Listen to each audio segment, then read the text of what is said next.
Hi everyone, it's Angie Nuttall with the VIP Center, and today I am talking to Brittany Simmons, leadership coach extraordinaire, and she's also got expertise in emotional intelligence, and so we're going to be talking about that today. First of all, Brittany, thank you for coming and talking to me today. Oh, well, thank you for having me, Angie. I love coming to the VIP Center, and I love getting the opportunity to talk to you. Yep, I absolutely love having you here, and I also want to thank you because you are a sponsor partner for the VIP Center, so you've put your trust in us, and we want to do whatever we can to help spread the word about the great things that you're doing for organizations. I appreciate that, and it's definitely a lot of mutual support, and I think very much what you're doing here at the VIP Center aligns with the things that I'm looking to do as a business leader as well. Yeah, great. Well, why don't we dive right in? So, for those who don't know you, who are you and what's your background? Yeah, so I'm Brittany Simmons, and I live here in Fishers, Indiana. I'm not a native Hoosier. Actually, it was the U.S. Army that brought me to Indiana, and so my background is as a United States Army officer. I retired in 2022 as a lieutenant colonel, and I graduated from West Point, so that's my background, and spent 24 years in uniform, 4 years as a cadet at West Point, and then 20 years in the Army. Have deployed and been in combat and worked a variety of military police jobs across the Army. Also was an assistant professor of American politics at West Point. And I've always had, and the reason I went to West Point in the first place was for leadership. I was enamored with leadership. I thought I knew what leadership was. I didn't when I was in high school. But West Point and the Army really taught me that. I had a lot of formal education at every step along the way, and then had the opportunity to put it into practice. And the formal education was great, and then the on-the-job training every day was also just fantastic. And now that I've retired from the Army, my passion has always been to take what the Army was giving me and then share it with everybody else. Because we get so much more than I think the regular business leader does at any level. I've just always had a dream to be able to take that and to give it to the business leaders, so the folks that have a great product, that have great people that they promote into leadership positions, that they are equipped to be able to lead their teams with competence and confidence towards excellence. Yeah.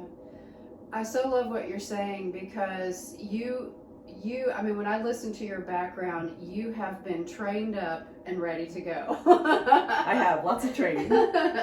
Yeah, but you also learned that you can have all the education in the world, but if you're lacking in a particular area, say emotional intelligence, you're going to struggle, right? Absolutely. Like, people can train you, but you actually have to do it. Yeah. And there will always be, and the Army will even tell you, that there's always a self-development aspect of it. Yeah. And so I think as leaders in any position, in business, in nonprofits, in civic organizations, even volunteer positions, if you're going to step into that, you're taking on responsibility. So you also have a responsibility to make sure you're equipped to do that well, because the people that you're serving and you're leading, they need that from you. Yes, yes. So what is the big deal about emotional intelligence? Yeah, so I discovered emotional intelligence through a variety of different ways, and I'm sure we'll talk about that later. But the big deal about it is it's a lot of what people would call the soft skills. It's really the ability to relate to other people. And in today's workplace, that is extremely important. I mean, Generation Z expects it. They expect it, they want it, and it's not just them, it's important across everything because it's how we relate with others. And it kind of has there's four components to think about it, and that's your self-awareness, understanding who you are, both your strengths, your weaknesses, your blind spots, and then knowing that, what does that self-management look like? When I'm engaging with others, how are they experiencing me? And I have to have some self-awareness and self-management in there. But then it's also, on the other hand, having that others awareness.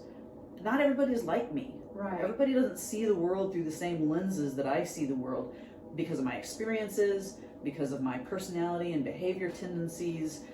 They're just not going to see the world that way. And so when I have others awareness and I take the time to listen to them and understand their background, then I can also have others management. And as a leader, that allows me to then be able to maximize their skills and their talents and their abilities, to be able to help them receive me in a way that best maximizes their potential. And so that's the big thing with emotional intelligence, is it's maximizing everybody that's at the table and what they bring and what they provide. And then you end up getting the best innovation, the best listening, the best understanding, and it will help avoid some of the bad conflict that exists, and it will help produce some of the good conflict, the type that again helps with innovation, that helps with discovering new things and fixing problems before they become serious problems.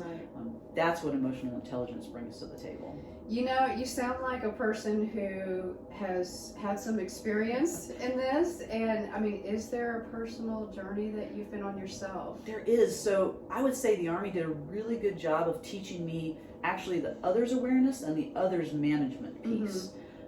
As a cadet and as an officer, I was always taught, you know, you need to think about how everybody on your team, how do they operate, and that it's a leader's responsibility to sort of change the way you do things so that they can hear you best and respond best.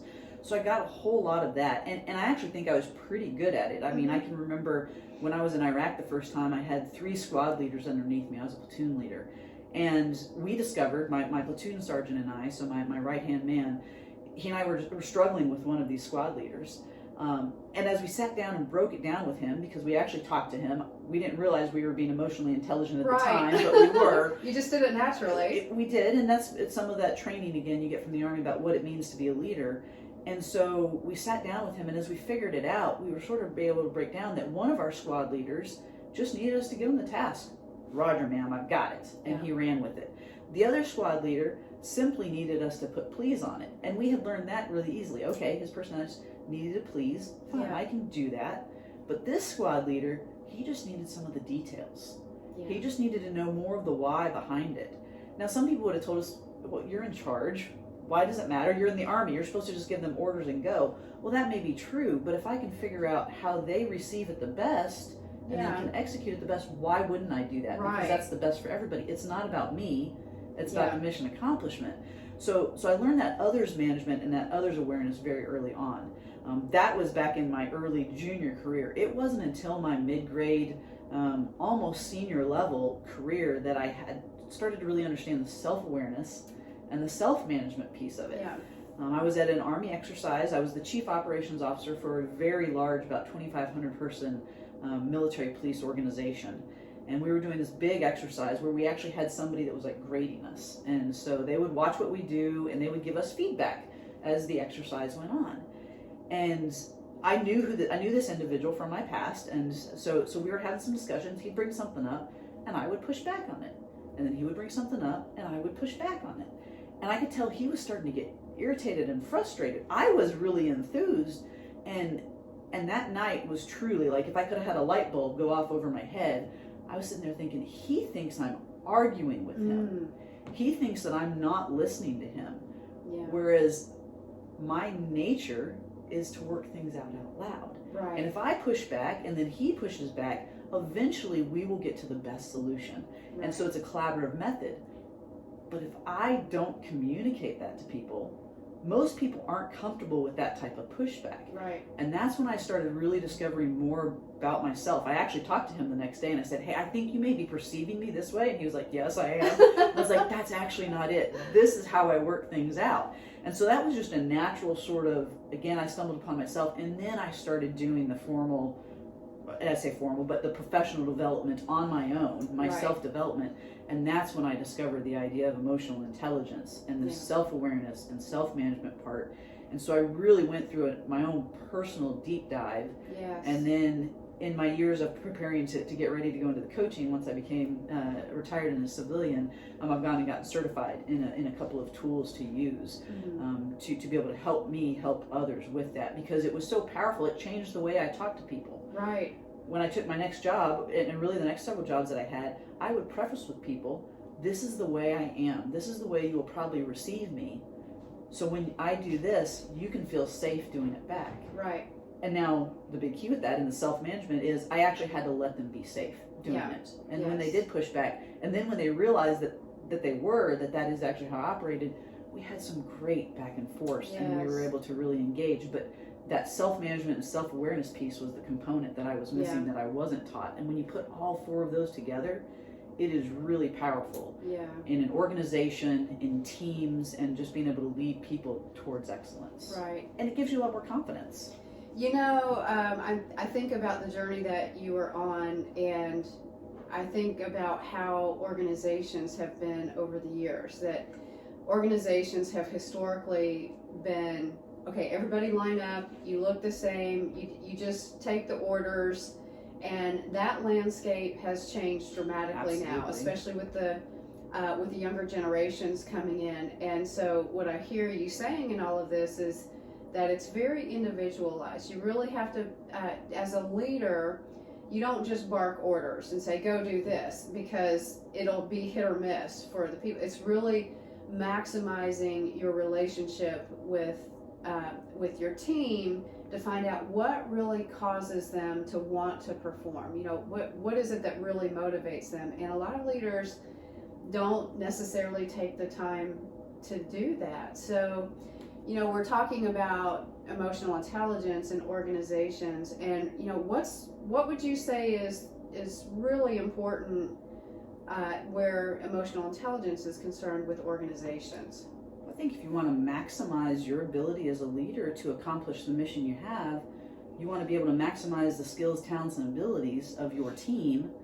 And it starts with you. So it starts with your own emotional intelligence and growth, because then you're going to start listening and hearing.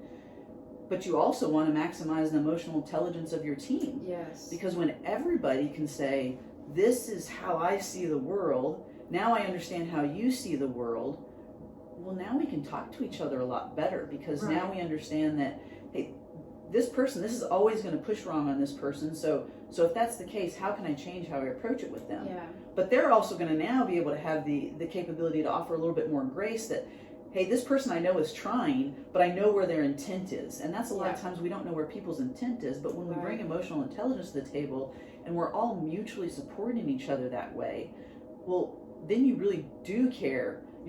The caring that exists for everybody across, to include the care for the mission, that's when you get people that want to go above and beyond. Right. Because now they're committed, not just because they're getting a paycheck, not just because they may even like the mission, but because they're motivated and feel seen at work for who they are and what they bring to the table. And chances are everybody's discovering a whole lot more talents and skills that people can bring to the table, because they're taking the time to listen and to understand, versus, like you said, just bark orders. People may get jobs done when they bark orders, but to what level of excellence, to what level of commitment, and when things aren't going well, we always say bad news doesn't get better with age. No organization likes getting bad news, but when there's an environment of this is a learning, growing environment when emotional intelligence is involved, then people are willing to say, hey, this isn't working so well, like let's fix it. The idea of failing fast in order to innovate is safe, because everybody is able to work together and understand that we are a learning, growing mindset organization, because we're focusing on growing our emotional intelligence together in order to maximize the capacity of the people that we have. And turnover is a problem, right? I mean, people are turning all over, but when people are able to bring, you know, their best selves to work because they understand everybody appreciates their best selves, then I think everybody wins, and it truly is a win-win for the individual, for the leader, and for the organization. You know, some key terms are popping up as you're talking, and we think about emotional intelligence. It's not just a mindset, but it's also, it feeds into communication. Emotional intelligence creates connection, and it taps into the innermost being of a person, to where they feel like they're being valued. When emotional intelligence is being practiced, they feel valued, and they want to be a part of that tribe. And so you work with teams, organizations, leaders, and how do you actually teach others to grasp this concept of emotional intelligence? That's also the awesome thing about emotional intelligence. Unlike our IQ, which kind of gets fixed, like, you know, we may be able to learn more things, but our just ability for intelligence sort of gets fixed. EQ is something that can actually grow and you can improve on, because it is skills that we can focus on and make better, and actually have ways to improve it. And so there are a lot of different ways to do it. The two primary tools that I use is one is the DISC assessment, which is behaviors and tendencies, helping you really understand who you are, who your team is. There's a lot of different ways to look at, in a sense, some people would call it personalities, but it's really your behavior. Mm-hmm. And when you understand why people are operating from some dominant, just natural behaviors, then you understand your team better. So that is a way to do it. But then there's also a very powerful assessment that I use that's called the EQI 2.0. Mm-hmm. And it is a scientifically validated assessment that's out there, and it will measure through a pretty in-depth questionnaire five primary areas. And those primary areas are your self-perception, how do you see yourself, and then your self-expression, how do you express yourself, your interpersonal, how do you relate to others in a relationship perspective, your decision making, what does your decision making cycle look like, and then stress management, how do you handle stress. And each of those 5 areas have 3 subcomponents underneath it that it breaks it down further. So that way when I go in and I work with a leader or a team, we can go through and look, okay, where are you scoring? And there's a low end, there's a high end, and then there's sort of the average. But you can always improve on some of those, and there's blind spots that exist everywhere. Yes. So you could be really strong in an area. For example, probably very much due to my Army experience, stress management is actually something that I score very high on. Well, that doesn't mean that I am the best with stress management. It means I do very well with it myself, but my blind spots could be that I don't appreciate how others experience stress, and I could expect them to operate at the same level as me. And so going through this assessment with individuals, and there's even a 360 assessment if somebody wanted to see how well am I doing on the how others receive me, and am I aligned, or is who I think I am who others are receiving me. And so the EQI 2.0 is a really effective tool that then once we get that, I mean, you can do that on a big level with folks, and then they can start working with it in their own organization, or through one-on-one coaching, you actually pick a couple of those things, and they're specific techniques. If somebody, self-regard is underneath self-perception. If somebody's not doing well with self-regard, say like a lot of imposter syndrome and things like that, there are some specific tangible steps that we can take to help them improve that so that they can move forward. And so those are the 2 primary actual hard tools. People will get reports and be able to see it. And then the great thing with the EQI 2.0 as well is it takes all of those 5 areas and it kind of gives a general well-being score at the end that kind of lets you know how healthy am I? Because that's the thing with all of these is it's not a high score is great, a low score is bad. It's how am I healthy in here so that I can healthily engage my life, whether that's at home or work. And that's the great thing about this. It's not like we just have emotional intelligence and we only apply it at work.